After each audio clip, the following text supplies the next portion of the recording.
Good day, everyone, and welcome to another episode of In Conversations with Naomi. The motto of the podcast is really to have conversations and share the stories of remarkable women in particular who have both inspired me and motivated me through my life. And today, no other than our incredible Justice Leona Theron. Thank you so much, Justice Theron. Justice Theron is in South Africa a justice on the Constitutional Court, which is the highest court of our land.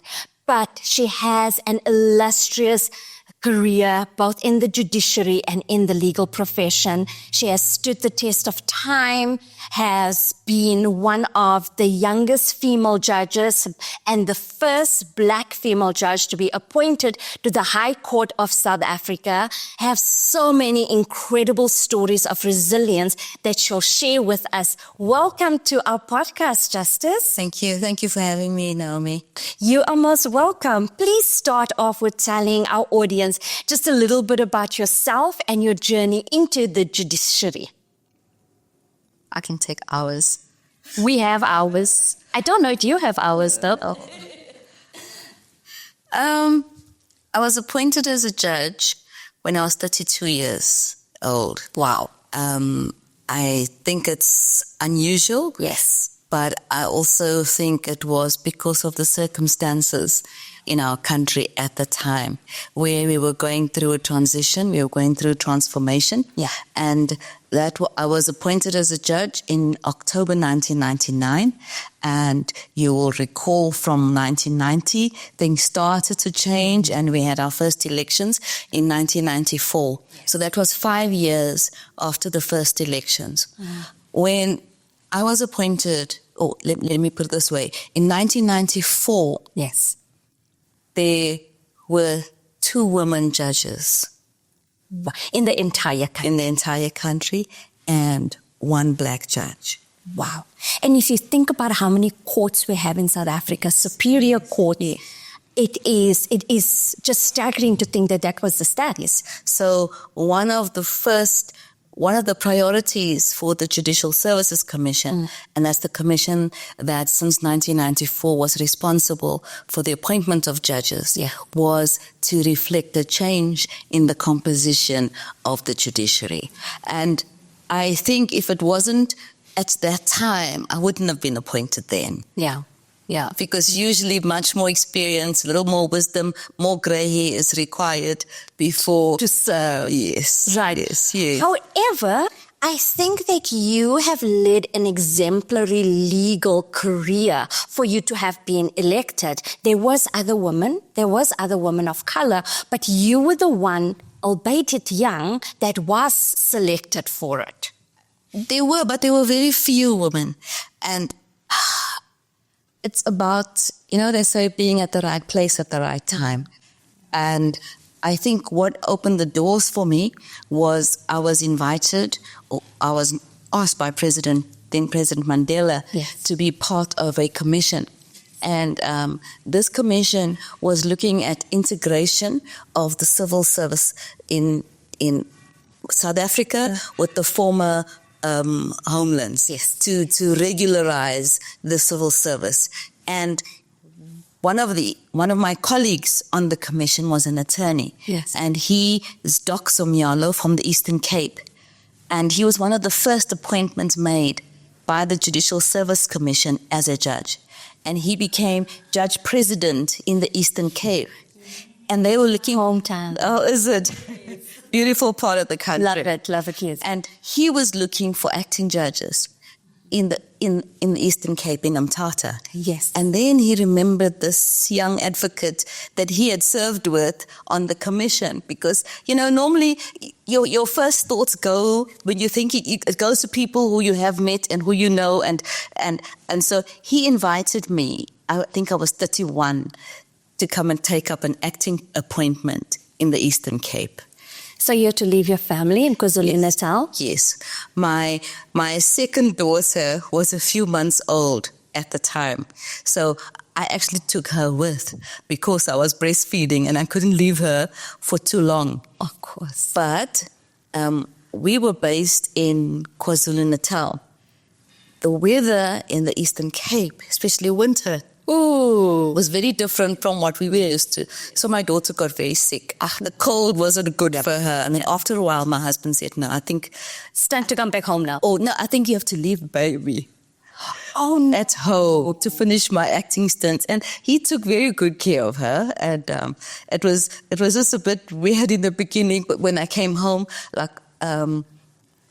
at night, it's almost like she would cry for her father. Instead of mom, right? Yes. But the sacrifices that your spouse also had to make, that for me is just so remarkable. And I say this in so many different contexts that where I am today, I didn't get there by myself. Yes. And I got there with the support of so many people, including my husband and my mother as well. When I was part of the commission, my first daughter was born, and my mother used to come with me to Johannesburg, to Pretoria, and she'd look after baby, and I'd go in and allow years, and during adjournments, I'd quickly go to the hotel, make sure that where we're having the session is very close to the hotel that we choose to stay at, go and see baby breastfeed, come back again to the tribunal. And I recall once I was sitting in the same tribunal in East London, and the children were with my husband, and the youngest was still breastfeeding, and the eldest son, I think he was about 7 at the time, and we were still in session, but it was almost, I think it had just gone past 1 o'clock, and you'd normally adjourn at 1 o'clock. So my husband was waiting outside in the car with the children and a hungry baby who needed to be fed. Yes. And I think he sent Dimitri in to come and check what was happening. And he walked, the tribunal was in session, and he walked down the middle of the aisle, a bunch of grapes in his hands. He says, Mom, please come. Sarah's crying, she's hungry. Sarah, what's good now, Mommy? You can't let this a small thing like a commission make you late. Oh, that was so cute. He was in shorts and he was barefoot. I think they had just come from the beach. That is setting a whole, like, all of us have gotten used to kids interrupting Zoom calls during COVID and making it normal. But I can remember back in the day, it was like everything was so serious, and that's just setting. I love your son. Got to meet your son. That was so bold. It interrupted the commission. He didn't quite realize what he was doing or what was happening here.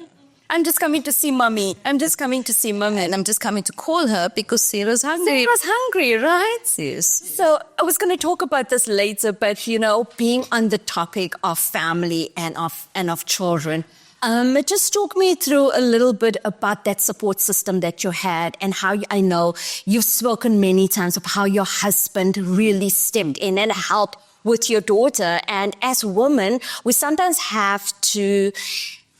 There's such a balance and give up. There's something that we need to give up to achieve something else. Share with us just a little bit about your family.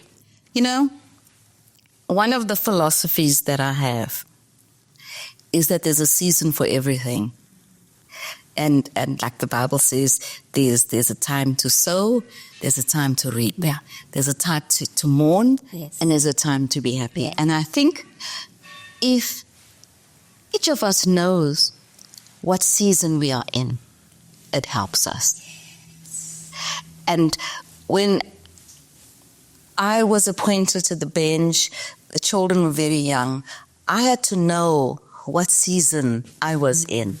And golf was the in thing at the time. A lot of people were doing golf. I had to realize that now is not the time for me to learn golf or to play golf. I had to know that my 2 main priorities at that time was my new role as a judge and my role as a mother. Yeah. And balancing that out. Yes. And you never quite achieve the perfect balance. And I'm not going to say you don't have regrets. There are times when you do have regrets. And I recall a time when I was in court, and our youngest child, Amy, wasn't well. And I think she was just over a year, maybe about 18 months. And my husband had taken her to the doctor. And the doctor said, no, she actually needs grommets. And it's a procedure where you And then during the long adjournment for lunch, I called him and he said, no, she's just gone into theatre now. Wow. Like as a mother to like know that your daughter, that is. And you still have to go back. And you have to go back into court to carry on. So they definitely are. And the same daughter, I was at court and she phoned me once. She must have been about 10 or so. Yeah. And she said, Mom, I'm not feeling well. Yeah. Can you make an appointment for me for tomorrow with the doctor? And then I hesitated because I knew I was in court the next day. It was as though she read my mind. She says, don't worry, you don't have to take me. I'll go. You can ask the driver to take me. Oh, and I really felt bad. the guilt that you sometimes feel as a mother, but at the same time, you knew the role that you were playing was like the guardian of South Africa's children, the guardian of women out there in South Africa. And I also knew that they were not neglected. Yeah. In that I could not be there for every music recital. But for the music recitals that I could be there, I was there. And if I was not there for a recital, my husband would be there. If he couldn't make it, the grandparents would be there. So they always had a loving and supportive community of family around them. The purpose that our support system and our bigger family plays in allowing us to achieve this bigger goal that we want. And you know, I've seen it in practice and in my life where they say it takes a village to raise a child. Yeah, it absolutely does. And I think the legal profession as a standard can be very brutal in terms of the time that it takes from us. And if you don't have that support system, your children will ultimately feel neglected. You speak very fondly about your mum. She lives with you now, right? Tell me a little bit about your mum and then the role that your dad played. I love the story of how he put you in a school preparing you for just the moments that you had. My mum was a character. She's 84 at the moment. She had a stroke about 5 years ago. Which left her partly paralyzed on her left side. Yeah. So she's mobile, but she walks with the walker. Yes. And she's got a few other ailments as well, but generally she's okay. Yeah. But because of the nature of the ailments that she has to be on a strict program. And she and my dad have a carer because I can't be there all the time. But the carer has instructions about what to do, how to work time, and about their program. Yes. And I just find it's good to have structure. And it's also good for the carer to know that this was what must happen. Yes. It's good for my parents too, but they're at the age where they also forget. And they like kids. Yes. When they get older. So we then decided that it'd be good for them to join like a seniors club. And on certain days they would have bingo and they would enjoy the bingo. Certain days they would have lunch. But both my mom and my dad has a little bit of memory problems. So I would tell them the day before, tomorrow you're going to the center and it's bingo or it's lunch. And then the next day I'm in court and I get frantic messages from the carer. My parents are saying, please, can I not make arrangements for them without discussing with them first? Can I not plan their lives without consulting them? The least I can do is to consult them. We spoke about this yesterday. Yes. And I say, it's not good that you tell the carers what's happening, but you don't tell us. And I'm doing all of this for them to have social interaction, to see other people, and that they're not just at home. No, I think just theory and then so maybe during the short adjournment, whatever, I'll phone and they'll say, look, can we have a meeting when you come back? To talk about it, to see you, to talk about this. And do they remember they want a meeting when they see you? I don't really. It's all gone. It's gone. But sometimes, and my mother will say, because they'll say, no, they call her Coco. Say, Coco, it's time to do this now. what is this? This is a prison. This is a prison. That must be told certain times. I must do this. I must do that. I'm not free. And then we live in Houghton. She says, people must think she's staying in Houghton and it's very nice, but they don't realize it's really not that nice. It's a prison that she's in. Oh, man. But they are so adorable when they're like that. No, they are. My mum started getting memory losses, but like around 2 or 3 years just before she passed. And which I didn't realize it was early onset of dementia in her case. And she'd be perfectly fine. In the next minute, she's running around the house, chasing us with Dad Walker in socks. I like her. And then it was like similar to you. Why are you telling me what I need to do? I just want to have this conversation just today. It's the last time I'm having this conversation with you. And, I frequently travel, and I remember an occasion when I'd gone overseas. Yeah. So in order to keep them active, they have somebody that comes, just does a bit of movement with them. And the person saw me like 2 or 3 weeks later when I came back from my trip. She says, now I could see you weren't there.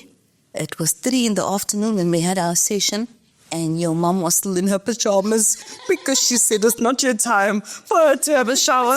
And nobody's going to tell her because it's not a prison. So she said they did their stretches and the exercise, and she was in her pajamas. If she's enjoying her life, let her enjoy her life in her pajamas, right? Oh, that is so precious. That is so precious. But it's these very two people that you thank for where you are today. So growing up in South Africa, it was still during the apartheid era. So tell us a little bit about the area in which you grew up in and how your father was so instrumental in building that dream and that vision within you. I was born where most, and I say in inverted commas, colored people at the time was born at Addington Hospital. Oh, yeah, we all know Addington, right at the beachfront, right? On the beachfront, yes. That was the hospital where the brown people went. Yes. So that's where I was born. My parents at the time were living in Wentworth. Yeah. Wentworth is very close to the oil refinery. Yeah. And there's a church there, and there was a priest that everybody knows, Father Carey. Mm-hmm. And so my grandmother lived opposite the Catholic church, and Father Carey was the priest at the time. And we didn't have our own place. Okay. I remember that part of my growing up and my childhood, that we were always tenants, and we stayed in Clarewood as well. And then people there also were previously classified as Indian. We'd stay in their yards. You know, they'll make it little rooms, and there'll be 5, 6, 7 families staying there. We didn't have running water inside our house. We didn't have toilet facilities inside our house. My father, if I can just go back a step, my father's from a small town in the Eastern Cape called Berkeley East. Oh, I know it. Oh, you know Berkeley East? Yes. Yes. He's very happy to tell people how it snows and how certain times of the year it'd come and there'll be slate on the grass and on the car. Sounds almost idyllic. Yeah. For brown children, colored children, schooling only went up to standard 6 then, that grade 8. To carry on with schooling, you'd have to go to Queenstown, and that cost money, and my father didn't go. And it was like a third of the way, the year after he had finished standard 6, when one of his teachers saw him in town and said, but you know, you were the brightest kid in your grade, why didn't you go to school? My father said we didn't have money. And that teacher got a bursary for my dad to go to Queenstown and to go and study at Queenstown. And my father joined his standard 7 class just before the June exams. And he wrote the exams and he passed. And I think from about 300 students, he was like number 100. And he had been in the school for a month or 2. Yeah. Then the next exams was the October exams. He was in the 70s. in the grade. At the end of the year, he was in the top 10. And he just continued to flourish like that until matric. And he tells the story that his head got too big. The teachers would say, be like Basil. His name is Basil. You know, Basil's the model student and this and that. And he failed matric, unfortunately. Oh, no. Yes. He lost his bursary and he couldn't go back and finish. Right. And he had ideas about becoming a lawyer. I don't remember him trying to persuade me to ever be a lawyer, but I knew that was his dream. He wanted to be a lawyer. So he went back to Berkeley East, no work in Berkeley East, and he decided he's going to go to Durban and seek his fortune. Well, the fortune was he met my mother and then me, and that's all that we got for him. What better fortune than love? Tell the story that he left Berkeley East with £5 in his pocket to go to Durban. Didn't know anyone in Durban. No. But you know what they say? Amongst the blind, the one-eyed man is king. Yes. So even for him to have got to matric and failed put him in a better position than most brown people in Wentworth, who at that stage was leaving school in Standard 6 and in Standard 8. So he got a job in the rent office in Durban. Right. Yeah. Fast forward, he married my mother, and I was 5 years old. I think he had bought me a chalkboard, which was one of the best gifts that I could have got. So then I would write on the chalkboard. I would try to teach the children from the neighborhood, but they refused to sit. They refused to sit still long enough. Just with your dog. I would put a blanket there, and they would run away. Then eventually, I would teach my dolls, and then I had 2 or 3 little rag dolls that I'd put there, and I would teach them. And then my father said he realized that there was something special about me, and at that age, at that time, to start school, you had to be 7, you had to be 6, turning 7 before July, or you had to be 7. Now, my birthday is in November, and I was 5. And my father decided, you're going to school, I'm going to school. That he could not, was wasting time. If I had to wait, I'd have waited 2 years to go to school. Because the following year, I would be 6, but I would only turn 7 after the 1st of July. If I turned 7 before, yes. So he altered my birth certificate. Go there. And he had a conversation with me, and he said, from today, when you go to school and they ask you at school, what's your date of birth? This is what you must tell the 5-year-old. And you remember this? Well, I wasn't kicked out of school, so that's right? Remembered. And in addition to that, he said to me, obviously, I think he added bits along the time as we knew. Then I said, that was the conversation. Yeah. There was our language at home was English. Yeah. Even though my father came from the Eastern Cape and he was Afrikaans, he grew up Afrikaans, but he became conversant in English because the context of Durban, nobody speak Afrikaans. Hardly any people speak Afrikaans in Durban. Yeah. And he said to me, I have to go to an Afrikaans school. Were there even Afrikaans schools in Durban? One Afrikaans school in Durban for brown people, kilometers away from my house where we were staying. Wow.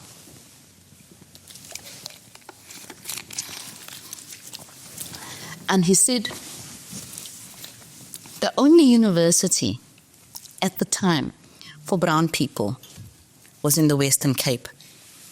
And the main language spoken there was Afrikaans. So you need to prepare. And he said he needs to prepare me. So for me to do well at university, I would need to speak Afrikaans.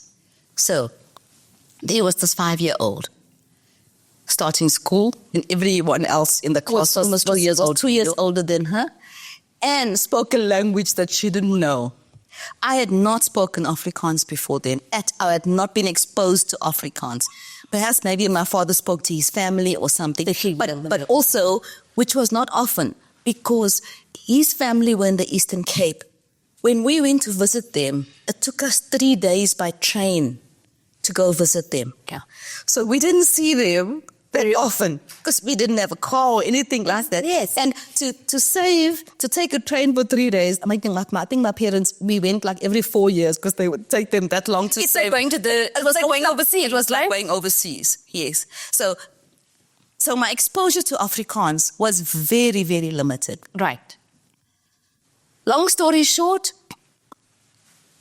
by the time I was ready to leave that school, and that school was called Assegai, but let me just go a step back. Yeah.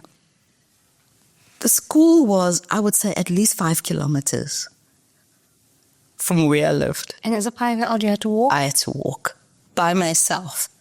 And my mother says she used to stand at the window and watch me as I walked and disappeared. And then she said there was a group of guys too far from her to even interfere or do anything, but she could see.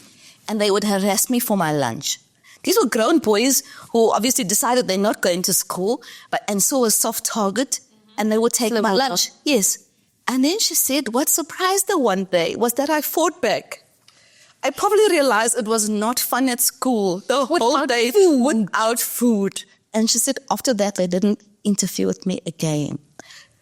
What I love is the stories of, you can start seeing it at the little girl stage, right? You're going to advocate for yourself. You're going to advocate for someone else. And that's kind of that telltale that this is going to be the journey of your life.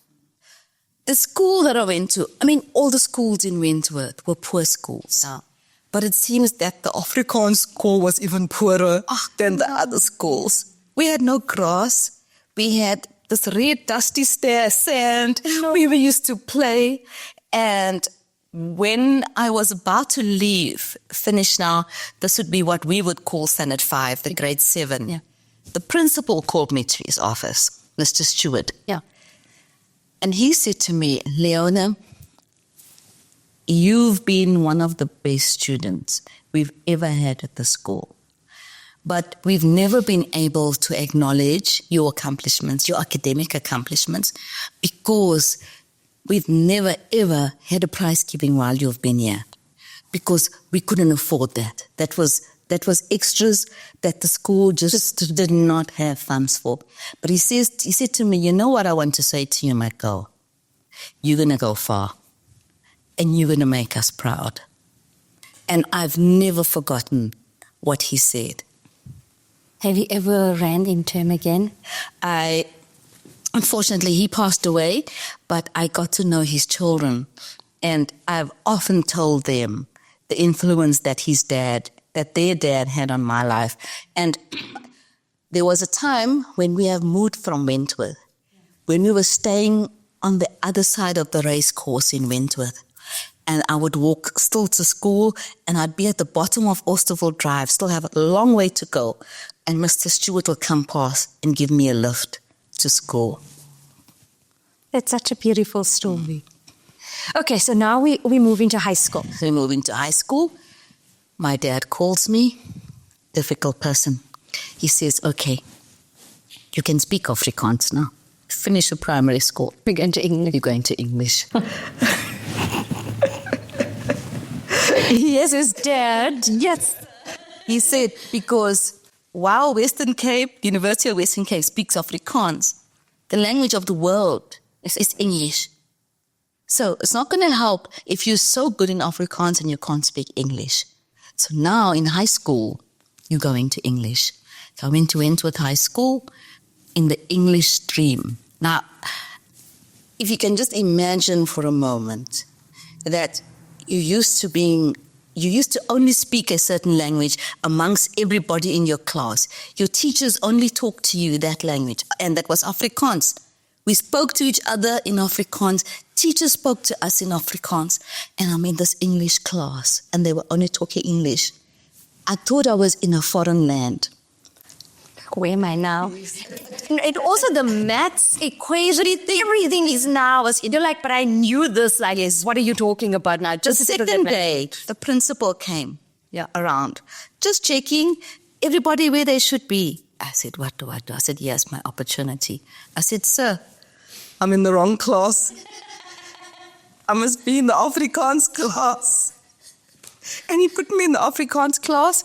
I went home, I said to my father, the principal said, I can't do English, I have to do Afrikaans. And Dad believed you. And you stayed in the Afrikaans class? But only for that year. Okay, because what happened then, my father was in the building trade. He was a carpenter. But they were never really permanently employed. Yeah. They would be employed at this building and at that site. When the job got finished there, that moves to the next site. Then they have to wait. They may go a week, 2 weeks, a month, 2 months without employment.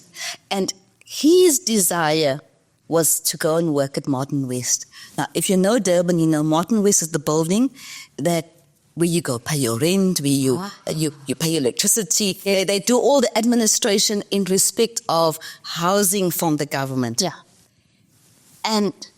But I must say, in so many ways, he had vision, even with me.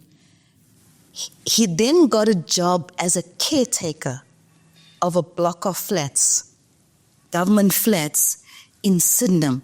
Right. As a way to get into that department.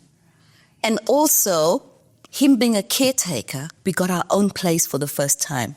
So we had our own, what's now our house. Right. Yes. Right. Own bedroom, telephone in the house. You were balling now. You were rich with it. No. We were the high ballers now. Only problem is, this was in Sydenham. So it was quite a distance from Wentworth.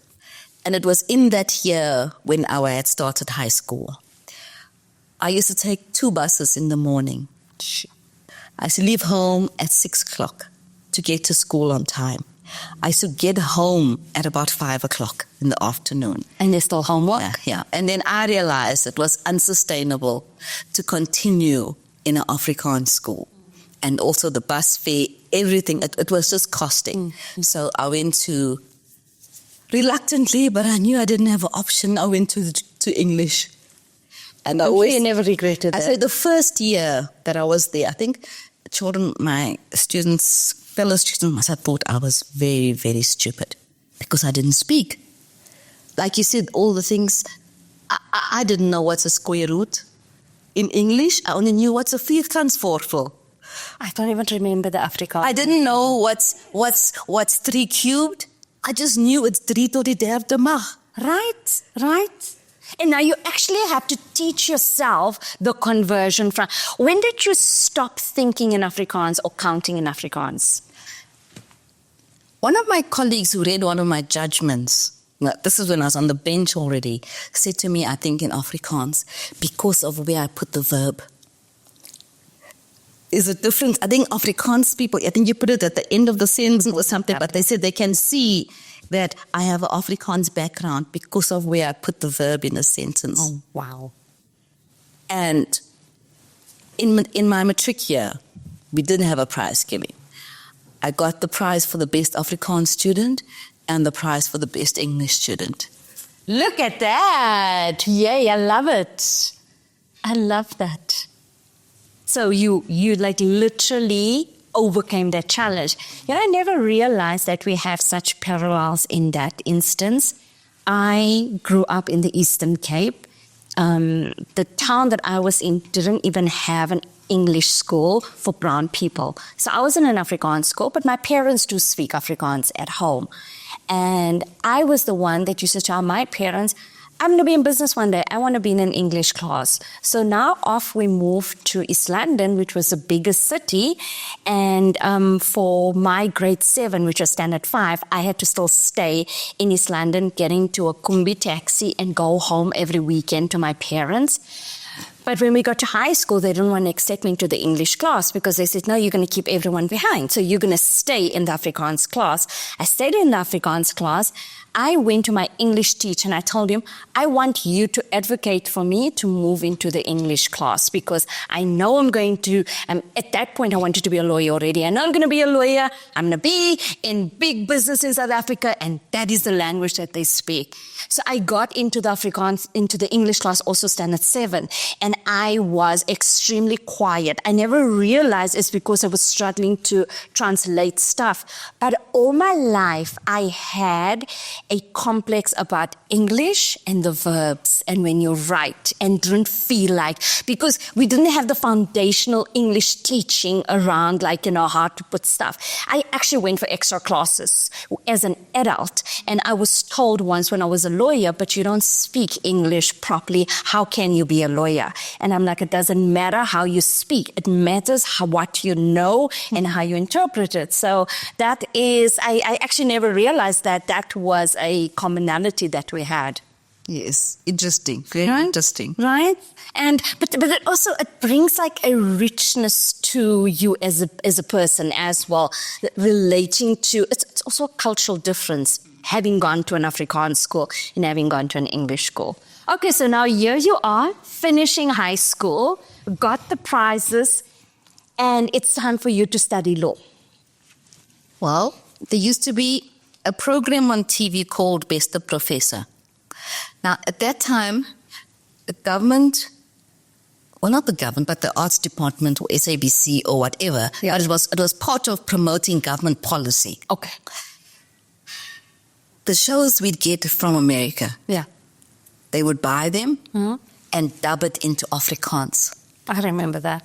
Yeah. So the best shows would be dubbed, and the best series, television series, would be dubbed into Afrikaans. And this, what they called it, the Afrikaans title was Best Professor. It traced a group of law students from their first year right until they graduated, and their relationship with each other, with the engagement with the law, and their relationship with this one professor. Right. And I was so drawn to that, and that's the way and how I decided that I wanted to study law. Then we had the school boycotts, late 1970s. And I became involved in the boycotts. And I think that was really maybe age of 14, 15, where I became politically conscious and conscious of the South Africa that we live in. And not just my community or my community of brown people. And we're not the only ones. There was a time when I thought that the world was made up of brown people, because those are the people. That's all you get to see. That I saw every day. Those are the people I mixed with. And I thought it was natural that, you walk bare feet every day, and maybe just on Sunday when you're going to church, you wear shoes. Yeah. Because that was minutes, right? Yes. And so that was when I became aware that, no, it's not quite like that. Yeah. And then there was, of course, the leadership of the boycotts. In everything there's leaders that emerged. Yeah. And the leadership emerged, and they came to see me. They said, Leona, you know what? We're preparing for the new South Africa. What we don't have in the new South Africa, we don't have, well, what we're not going to have, or what is black scientists. Mm-hmm. Now, you do a little bit better than us in maths. Will you become a scientist? So we think you can serve the country and the future democracy by becoming a scientist. I was not good in maths. I managed to pass because I knew I had to pass higher grade. At that time, they had a point system at university. Mm-hmm. So you had to get a minimum number of points to get in. Yes. So I would pass maths on the higher grade, but just about pass it. I mean, even my children, they knew if they have maths queries at their homework, not to come to me. The one day, one of my daughters came to me. I said, but she said, no, Mom, I want some help with the maths sum. I said, but your father's the one that you must ask for help. She said, no, this one got a lot of words. Mom knows how to solve the word Yes, problems. yes. If it's a lot of figures, no. That's Dad. No. That's Dad. A lot of words. Come to Mom. No, it's okay, Mom. I was like, you got this one. This one got a lot of words. You'll be able to help. It is so cute. Where you are able to solve it for us. She's right. So when I applied to university, my first choice was to do a BSc, majoring in geology and in chemistry. I saw myself... Why geology? The mines.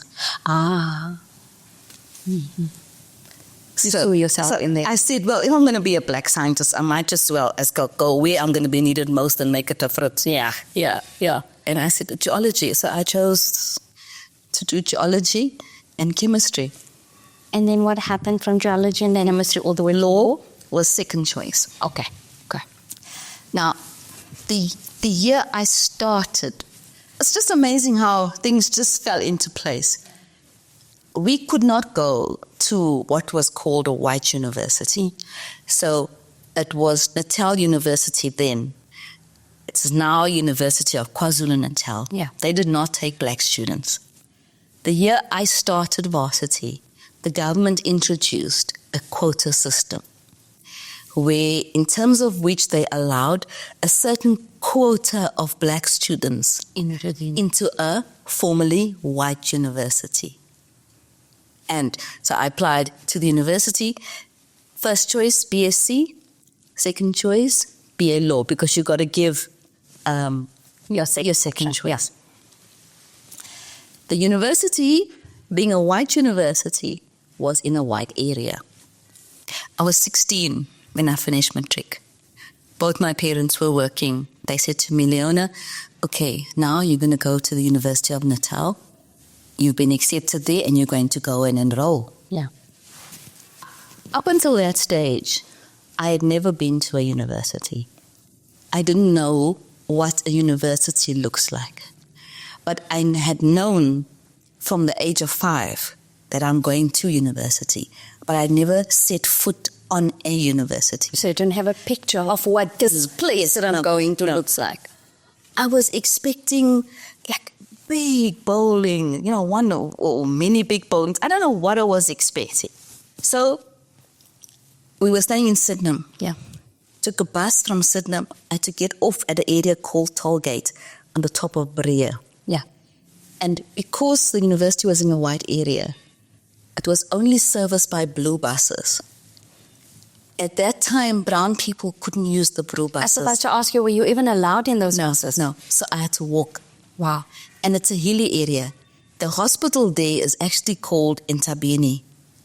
And I think that's because it's on a hill. Yeah. You walk up and down and up and down. I remember what it's like to get to that. Walking and walking. And eventually I thought, man, I've been walking for a long time now.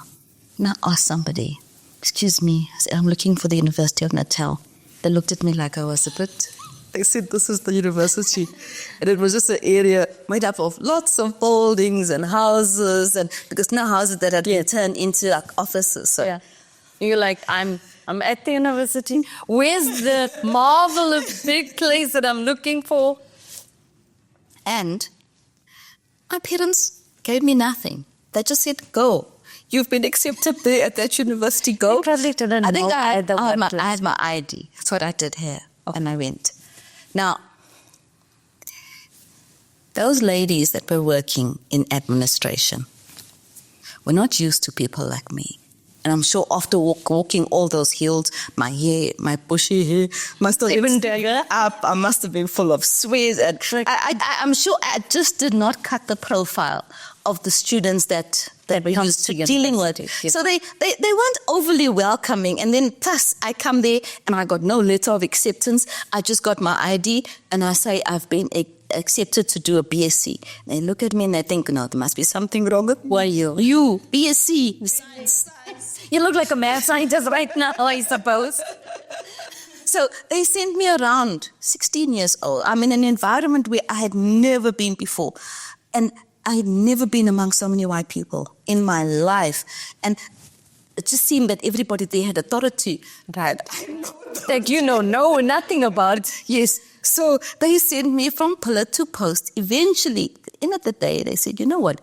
we've got no record of you being admitted. You need to come back with proof that you've been admitted. Went home. I don't know if my father was just, if your parents were like my father, they kept every receipt. Yes. Every receipt, every letter, whether it was important or not important. It was saved, yes. And they knew where to find it as well. So he found the letter. Good. That I had been accepted. Yes. Next day, we repeated the whole process. And it's now when I got there, I knew where the university was. You didn't walk past it. Went to the administration, they realized it was their mistake. While I had been accepted and I qualified to be in BSc, they had admitted my papers were in the law faculty. Wow. And then they said to me, well, if you know that university, you'll know the science faculty is way, way on the other side. And there's a long road there, it's called Francois Road. That's where the faculty is. So they said, okay, you've been admitted, but your papers are in the law faculty. Here's your papers. If you want to do science, take the papers, go to that place there. Other side. And then I thought, you know what? I'm so relieved that I have a place. I don't want to go far to the other people on the other side that can tell me I don't have a place or whatever. I said, no, it's okay. I'll do law. Wow. And that's how you got into being the phenomenal lawyer that you are today. Right. Amazing. And how was varsity? Like, I can imagine another culture shock. It was a culture shock. I didn't know anything about a library. My first few assignments I did without going to the library. And everyone's at the skill that can know these things, right? I didn't know. It's like, this is where you're going to find the books. This is where the case of Gumede versus X-rays is. And also that when a lecturer sets an assignment, they normally assign like 4 or 5 papers that you must read in order to answer them. Yes. I just used to go home and manually answer my assignments. So you didn't know where? I didn't know. Do research. No, I didn't know I must do research to answer assignments. I'd love to know what went through the professors. You know, that's why we do not accept black people in university. I really think I'd been there about 4 or 5 months before I heard of this thing. And what made you realize the library? No, I think people were saying they're going to the library or something. What? Can I come with you? Oh, that's so cute. Oh man, I love that story. But so years later, you were an advocate. You also did your is it LLB? You in I finished my BA and my LLB at the University of Natal. Yeah, and because of the financial circumstances that I was in with my parents, I had 3 jobs while I was at varsity. My mother worked for a department store. Yeah. And I'm sure, as you know, when it's Christmas, then they bring the youngsters to come. We all went to a department store.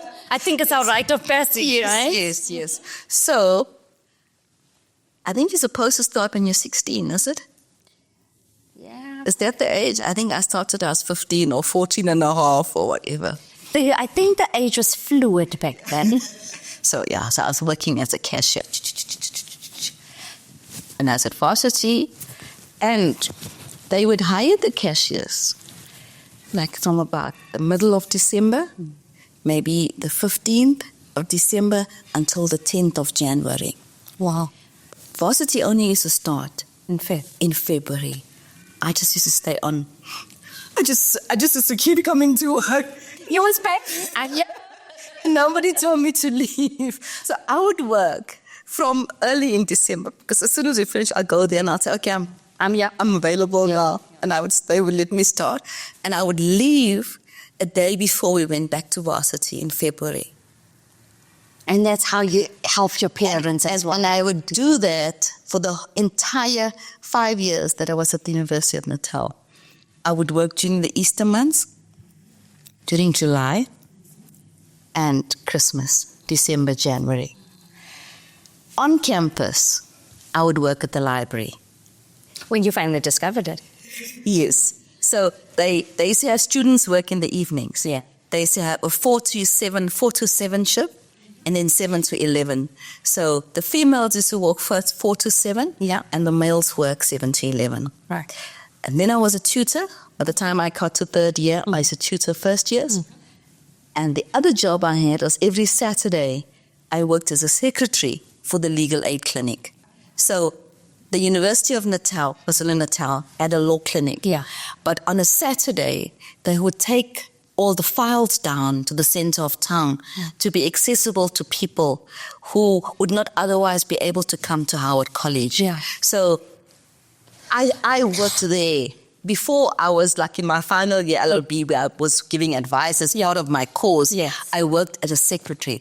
So I used to take the files down and manage the files and like receptionist there. So those are the jobs that I had while I was at university. And that gave you such good exposure to cases and what people were going through, being able to have such early exposure to that. So now we come to finish LLB. And Professor McQuaid Mason, he's a legend at the University of Natal, and he had started he supported widely the legal aid school. He started a street law program. Oh, wow. Where you did it as a subject, but it involved teaching people's rights in a very, very simple way. And we would take it to the schools. Eventually it would go to prison as well. We just teach people their rights. So I was involved in that. And then I realized, he actually pays better than the department store. So then I worked for him November, December, January, February. The last year, when I had finished the exams, he said to me, I must go down to the American consulate and I must apply for the Fulbright scholarship. I had no intention of applying. After studying all these years, can I go and make some money now? And he said, please. Yeah. Yes, please. Yes. And your parents also we've been sacrificing for so long. Can you start working? I don't need a master's degree. I've been studying for how long? Yes. Can I just do articles and then make some money? Practice, yeah. So I said to him, yes, okay. But I had no intention of going. 2 or 3 weeks later, he said to me, did you go to the consulate and go and apply? I said, no. He said, okay, I'm giving you an instruction now as your boss. Wow. Because you're working for me at the moment. You're going to go down to Smith Street, you're going to get the application form, and you're going to apply for the scholarship to go to the US, for the Fulbright scholarship, which he said is a very prestigious scholarship. It is. And I later came to learn that it is, but that didn't sway me. The prestige of that. Can I have moolah? This is what counts as this period. I applied. That was in January, February that I applied. The way the US system works, their school year starts in August, September. So I was applying for the following year. And as luck would have it, I couldn't get articles. I couldn't get articles in Durban. Wow. I couldn't get articles in Johannesburg. Every weekend, spare weekend, I used to come, when I could, come to Johannesburg, send my CV out, try and knock at the doors of the firms. Not a single yes. Not one yes in Johannesburg. Not one we're not yes. used to seeing. They were not ready for a black female. The profession was not ready for a black female. Like you have a law degree? What? Eventually, distant relative of my mother's, we found out was in practice. And he said, here, give me articles. But the rule is, you have to be in practice on your own account for 3 years before you can register article clerk. Yeah. So I said, it's fine. I'll just work for experience. Yeah. And his 3 years was going to be up by June or July. So for about 5 months, I would work with that period not being counted. I was called for the interview. The Fulbright. The Fulbright interview. I don't know why I went. Yeah. interview must have been in about May. A month later, they phoned me and they said, there's a candidate who's supposed to go now in August, maybe even June, because I think at about a month or month and a half's notice. It's a candidate who's supposed to start their master's, who got the scholarship last year. Was supposed to leave, but they didn't finish. They didn't get their LLB because they failed one subject, and they failed a supplementary. Oh. So there was no opportunity. And at master's level, the LLB is considered as the honors. Yes. So you can't be accepted into the master's Unless you've completed your honors. Yes. Yeah. Now, the process to get the Fulbright is very rigorous. So you go through about at least 2 interviews in your hometown, in your home city. And then you go to the national interviews in Johannesburg, well, here. Yeah.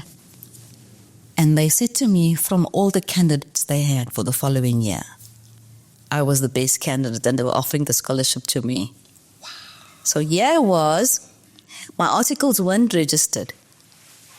And I was basically working for Mahala almost. And I got this opportunity now to go to America. So I said yes. I'm so glad you said that. I'm glad too. And I really think that it changed my course from there. And that was also something that set me apart. And while there were other people, black people and black women who had LLBs and who were in practice, there were very few who had the opportunity to get a master's degree from a prestigious university in America. That was Georgetown, right? Yes. And I worked at the ILO, International Labour Organization, at their office in Washington, D.C. Because the way the master's program was structured, it was structured for practitioners. So the classes were in the evening. So during the day, I worked at the ILO on an internship. And after that, I went to work at a law firm in Los Angeles. So I got quite a vast experience. And I do think that that's what set me apart. It was eventually that LLM. Yeah. That I didn't want to do. That you didn't want to go for, that you got instructed to go for. You know, sometimes we really need to thank the people who has foresight and who knows better, that speaks into our lives. How long were you in the US for? Almost 2 years. And I watched Nelson Mandela being released from the US. Wow. And then I just wanted to be home. Of course. It was so nostalgic. And you being active in the political sphere as well. But he came to Washington, D.C. on one of his first trips. And the South African students who were there sang for him when he delivered an address at the convention center. What did you guys sing? I can't remember. I can't, but yeah, we were the choir. Oh, that, like, you can't replace that experience or that feeling, right? And I have a picture of me. So the stage, the dignitaries and Nelson Mandela and Winnie Mandela were all on the stage. And then there was like steps as part of the stage. And I was sitting there and Winnie Mandela was at the top. Like literally in that close proximity. And then there's a picture that I got no memory of. And this is of being in a room that same evening, but it must have been a holding room or something, with Jesse Jackson. Oh, wow. Yes. But I cannot explain the picture. Like, I have no recollection of it. Independent recollection of what was happening. But you were there. You were there. And I also have the photograph that I took of Nelson Mandela getting off the private plane in Washington, D.C. And I was on the airstrip there at the bottom of the... Oh, girl, you're in the right places. All the right places. Oh, that's so beautiful. Do you have recollection of that one?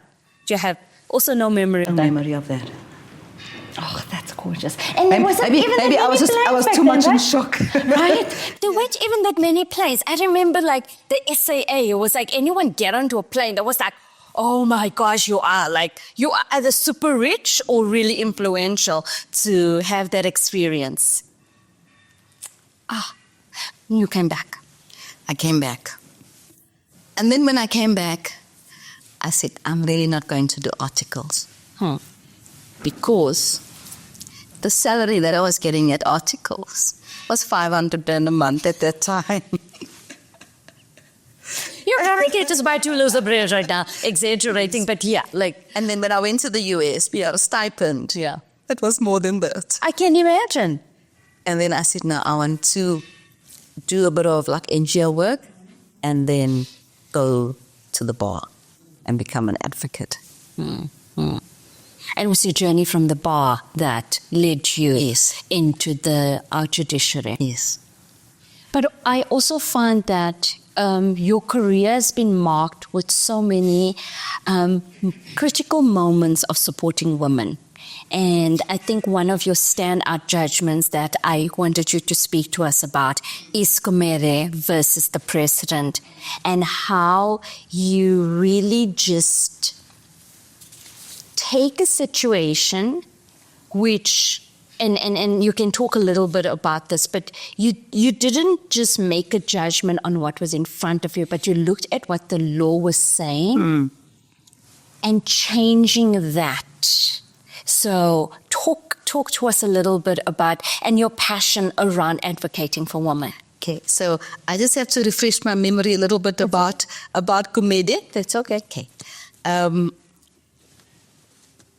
Mr. and Mrs. Gumede had gotten married in 1968. So if my calculations is correct, they had been married for about 40 years. Wow. And they had 4 children. Yep. During the marriage, Mrs. Gumede was the primary caregiver. She had skills, she had ability, but her husband refused to allow her to go and work. So she was at home, primary caregiver, maintaining the house. And if I remember correctly, also a little bit of odd things, selling here and there, and able to buy an iron, a kettle, some furniture, and just... Like women do, right? Yes, yeah. yes. And they then both agreed that the marriage was over. And they went to the divorce court. But there was this little piece of legislation in the KZN code for customary law, which then only applied to women and only applied to African women.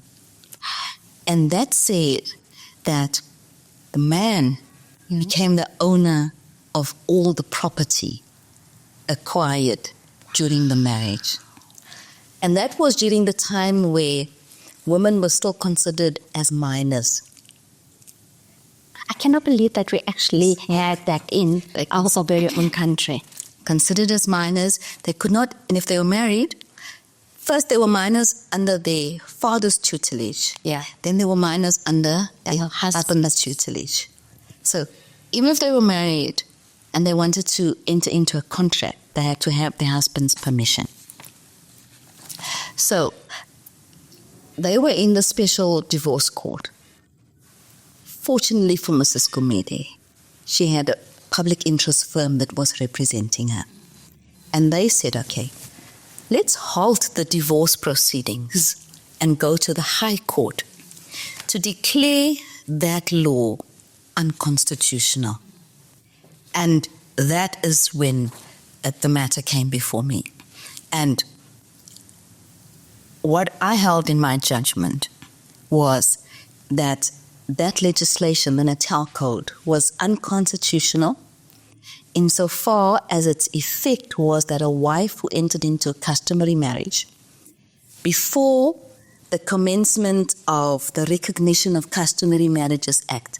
So the government realized there was a problem. Yeah. So they introduced this act, the Recognition of Customary Marriages Act, but they said it would not apply to marriages before, only to marriages afterwards. And I said that law was discriminatory because it discriminated against women. Yes. And only against African women. Yeah. So I said it was discriminatory on 2 bases. Yes. And it discriminated against women who were married before. Yeah. And it went all the way, but had to go to the Constitutional Court because the Constitutional Court has to confirm any act or any order of constitutional invalidity.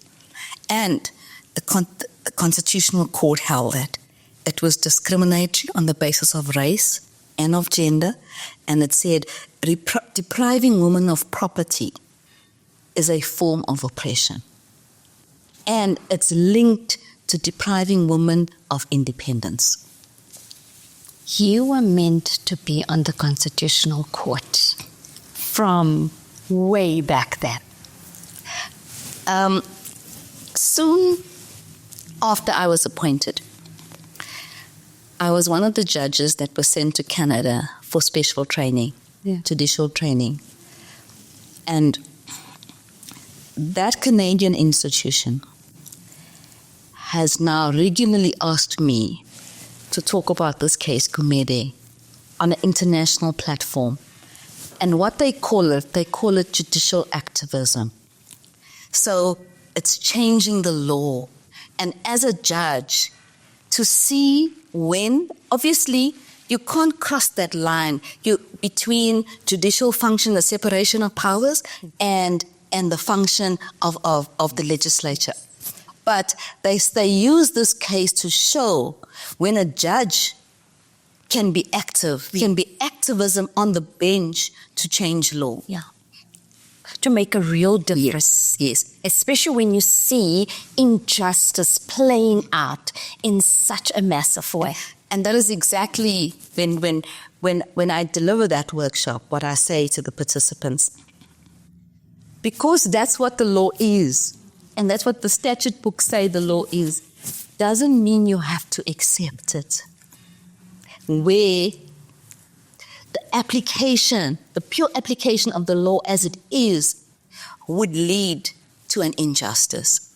That is when you should try to find a way to reach a just outcome. Yeah.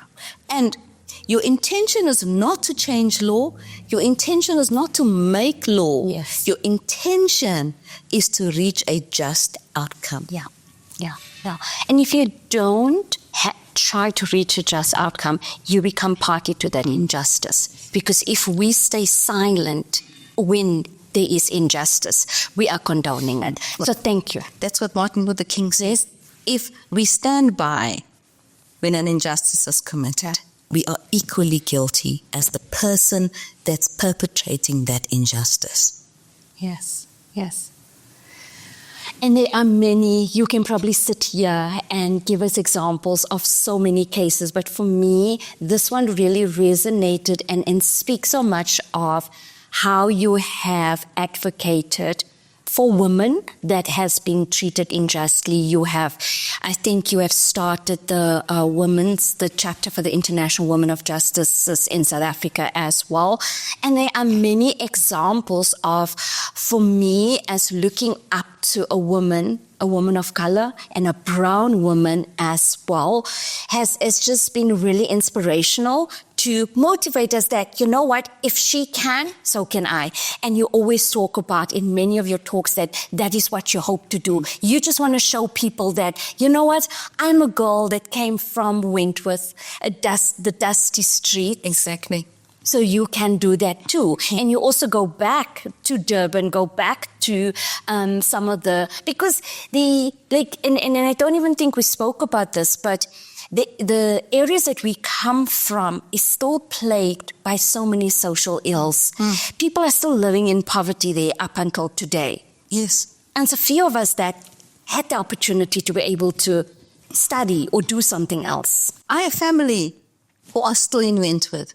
I have family who are still trapped in that cycle of poverty, in the cycle of violence, who are not able or who haven't been able to leave that cycle. Yeah. And the message that I like to give, especially to young people or to anybody, I say I was a 5-year-old who ran in the dusty streets of Wentworth. I played in the park across from my road, from my house, with those broken swings, broken seesaws, where the grass was not cut. There was grass at all. Yeah. And I sat there on a Sunday when the missionaries came and I sang all their songs just to get that one sucker at the end of the time. And that was almost my treat for the week. Yes. We'd wait for them to come because they were coming. It was just sweet. They were spreading the gospel. We didn't know they were spreading the gospel. They were spreading sweets. We were going for the sucker. And I say, I'm an ordinary person who has achieved the extraordinary. Yeah. Yeah. And if I can do it, yeah, anyone else can do it. Yeah. And if I could have done it under those circumstances, our children of today should be able to do more and achieve more. Yeah. I like how you said you didn't even know that there was a library at university, right? For me, during my time, there wasn't the internet. So I walked to the library because I knew I wanted to go to university, but no one could tell me where to find it, and would write it down. And so many times if I see kids saying, oh, I don't know how to get into university, I'm like, you have to find it within yourself to also look for things. And we did not have a swimming pool in our community. We did not have a swimming pool in our school. And I told myself I'm going to learn how to swim. When I was 40 years old, I learned how to swim. It's not too late for me to learn. No, it's not too late. My parents started learning when they were 60. I love that. I'm inspired. The same Dimitri, he always tells the story. He says, whatever the grandchildren are doing, the grandparents and doing. So, why we have the children used to play tennis. Yeah. And he said yes. And there was a time when Granny and Grandpa were also playing tennis. Oh, that's so cute. I love that. I love that.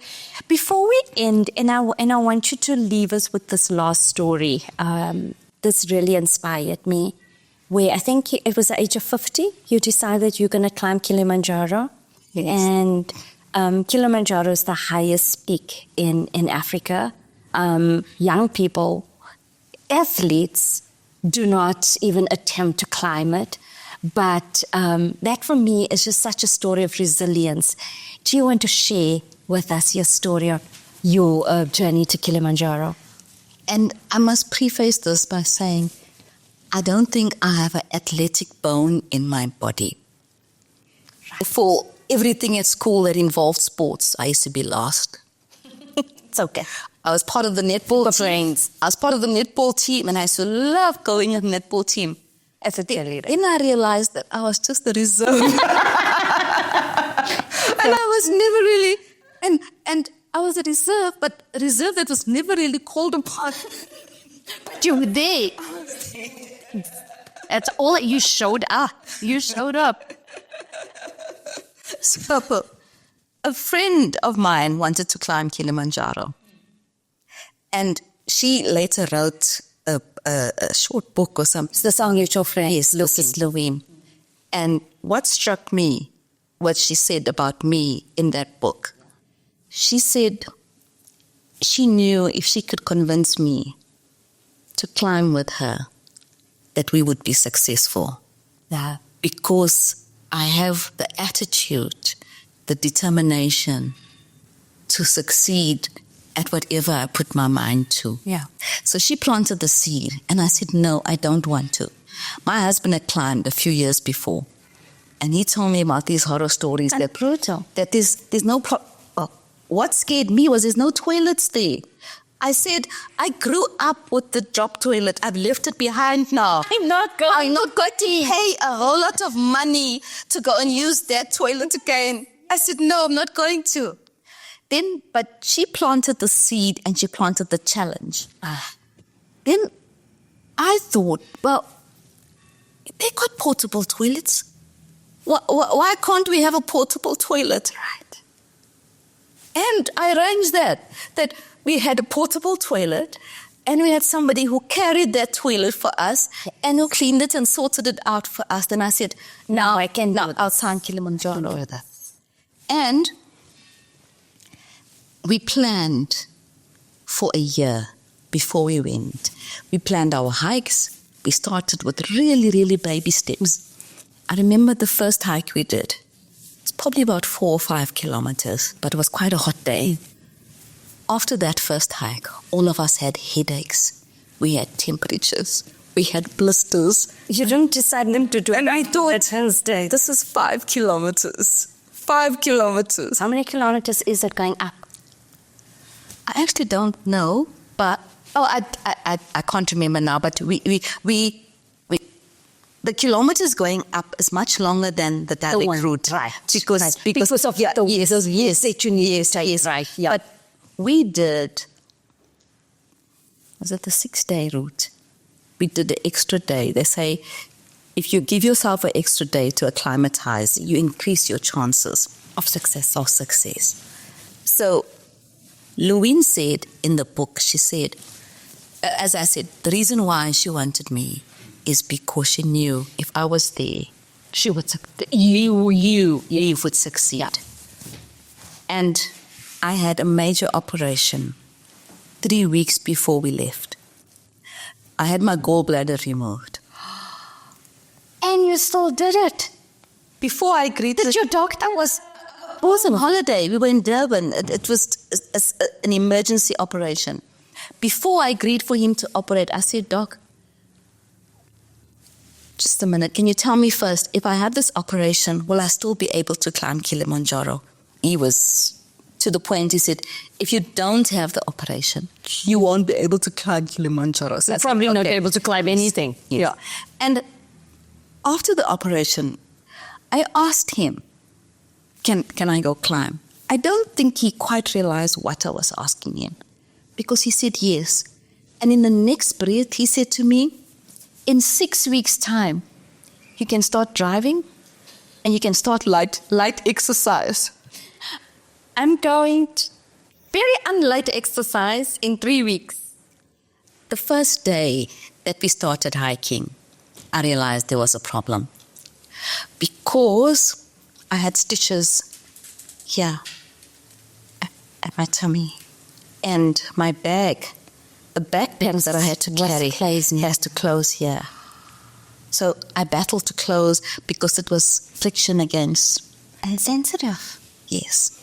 One of the guides, the junior guide that was with us, I think we had 4 guides. We had about 20 people. They call them Sherpas, but it's a cook. It's people that carry your luggage. They put the tents up. My father's name is Basil. The junior guide's name was Basili. In Swahili, it's Basil.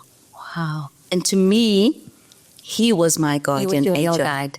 He took my bag. And from day one, he carried my bag. Thank God for him. And on the 3rd day, we got lost on the mountain because I was too slow. I just didn't have the energy to carry on. I couldn't walk. So I take 50 steps. First, I would say, Leona, okay, count to 100. I take 100 steps and I'd stop. Yeah. Then I take 50 steps and I stop. And on that day, on the 2nd day, the guide knew that I was going to struggle. So he devised 2 routes. And when we used to have a meeting every evening on the route, what we're doing the next day, he said, there's the route that's going to be longer and there's a shorter route. So for those of you that are not feeling that strong, and I knew he was talking about me. Yeah. He didn't do Yes. And that's what I said to people. You know what? When your boss is talking to everybody and they said there's some of you who do X, Y, and Z, you must know when your boss is talking about you.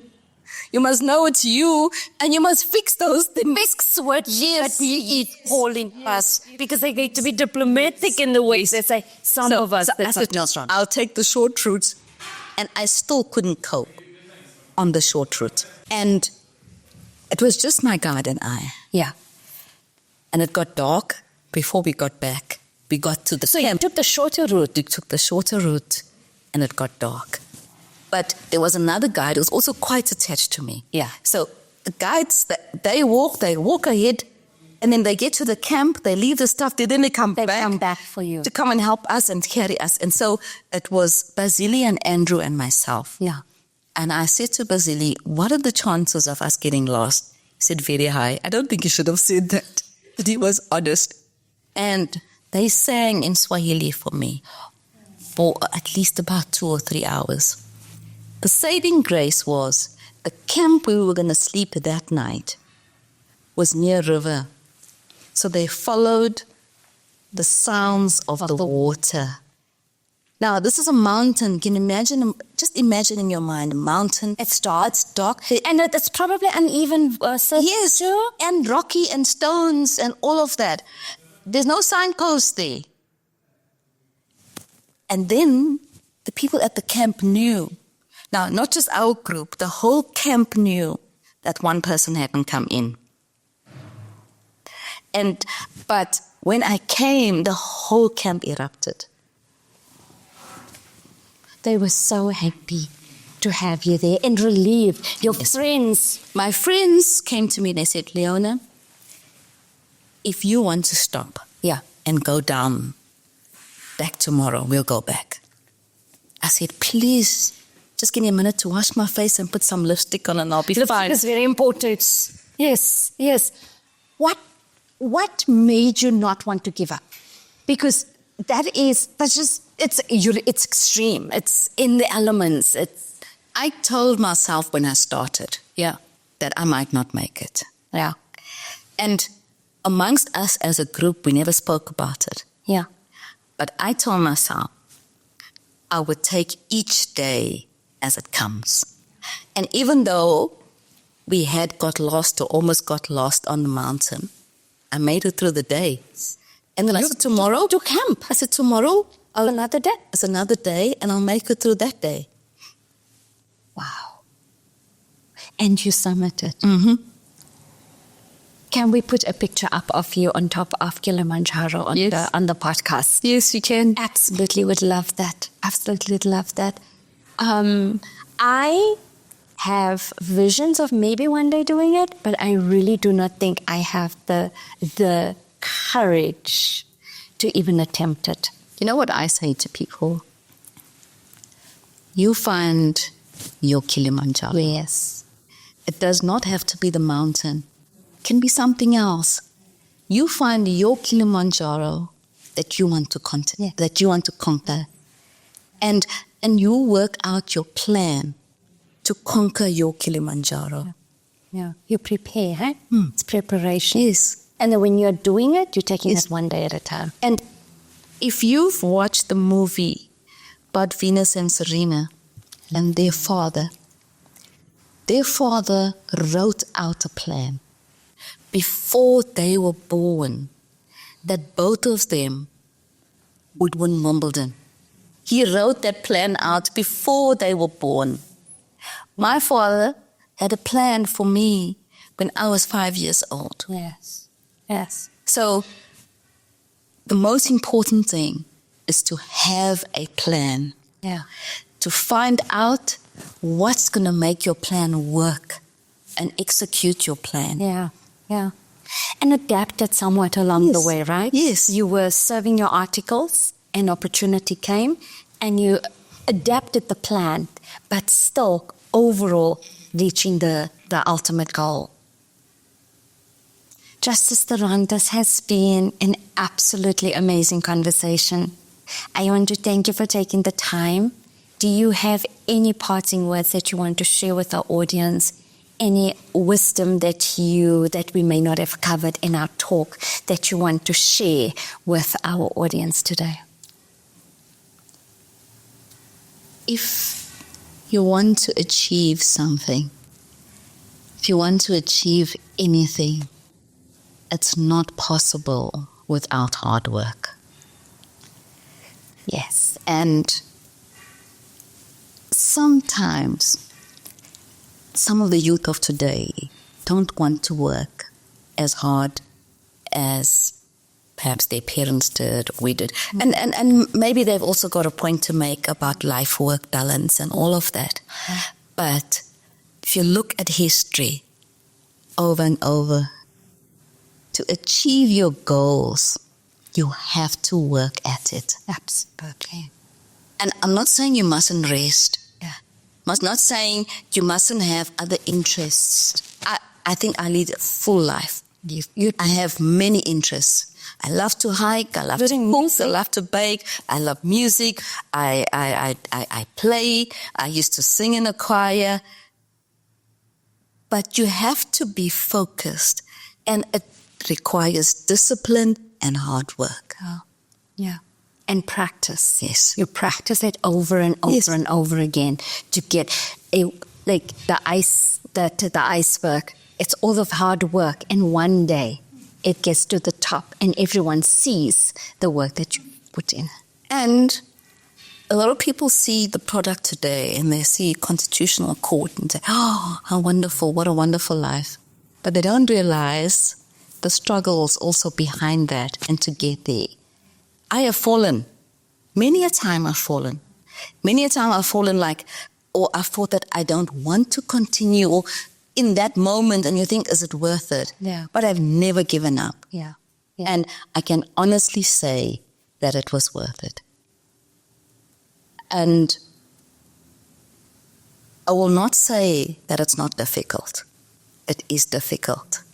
What I will say, it's not impossible. Yes. Yes. We put our minds to it. Nothing is impossible. Yes. Thank you so much, Justice Theron. We wish you increased success. I want to thank you for the work that you put in to uphold the Constitution of South Africa, to ensure that justice is served in our country, because that, for me, is really the foundation of what keeps our society together. It's a foundation of what allows foreign investment to come into our country, because we need to be able to demonstrate that we keeps the laws. And for the woman that you are, and the role model that you are for women like myself, my friends, and everyone around us.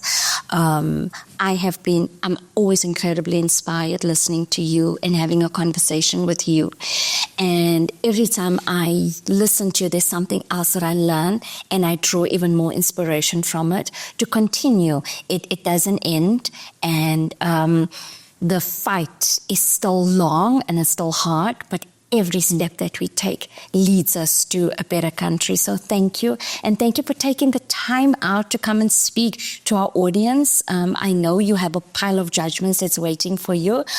So we really just want to thank you. Thank you, Naomi. I really enjoyed talking to you, and I've enjoyed our conversation.